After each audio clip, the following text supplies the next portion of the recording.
Pagi hari yang indah dan cuaca pun penuh dengan kenikmatan.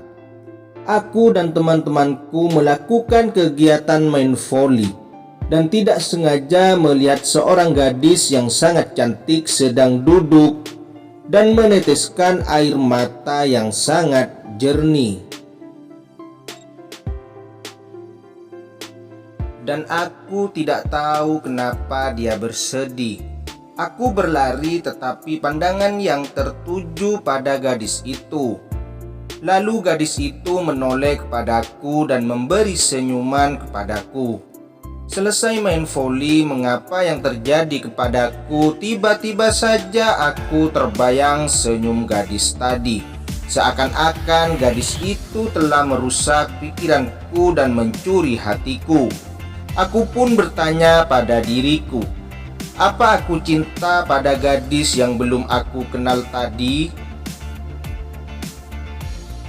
Pada malam hari yang sunyi dan ditemani dinginnya cuaca dan diiringi angin yang menusuk dalam tulang, kembali melihat gadis tersebut pada tempat yang tidak jauh tempat yang kemarin. Setangkai mawar dipegangnya, muka yang pucat.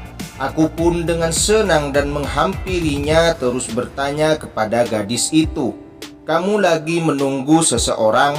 Wajah yang semakin pucat sambil meneteskan air mata. Rasa ragu, aku pun mencoba duduk di sampingnya. Aku mencoba mengajak dia bicara. "Kamu tidak kedinginan?"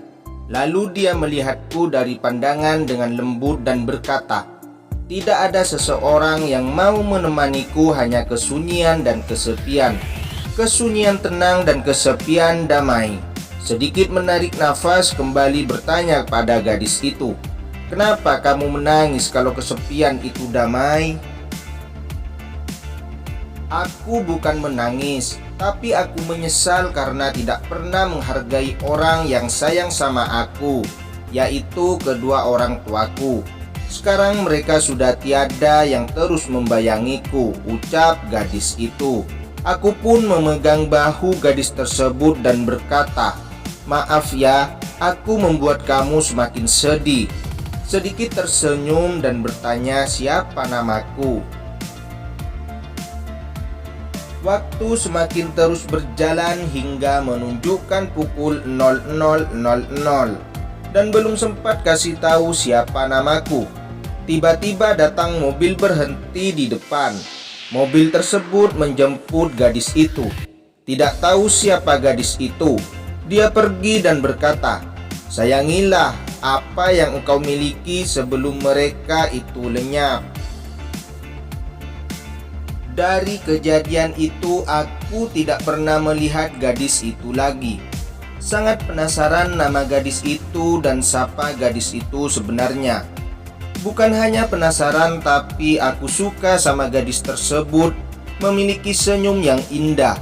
Wajahnya pun lugu. Semua itu membuatku tidak bisa lupa dengan bayangan wajahnya di pikiranku. Kami pun bertemu kembali. Kami bercerita tentang diri kami. Dia cerita apa yang terjadi pada dirinya. Dia adalah seorang anak yang kaya raya dan sekarang menjadi anak yatim piatu. Kedua orang tuanya telah meninggal. Semasa orang tuanya, dia tidak pernah mengikuti kata orang tuanya. Dia merasa menyesal, selalu menyalahkan dirinya.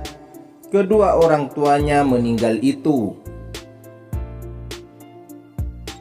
Tidak terasa 6 bulan kami sudah saling mengenal.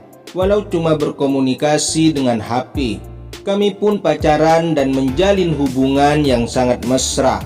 Tetapi setelah berjalannya waktu, ternyata dia sudah dijodohin sama salah satu keluarganya yang saat ini jadi penerus perusahaan orang tuanya. Dan kami pun berpisah.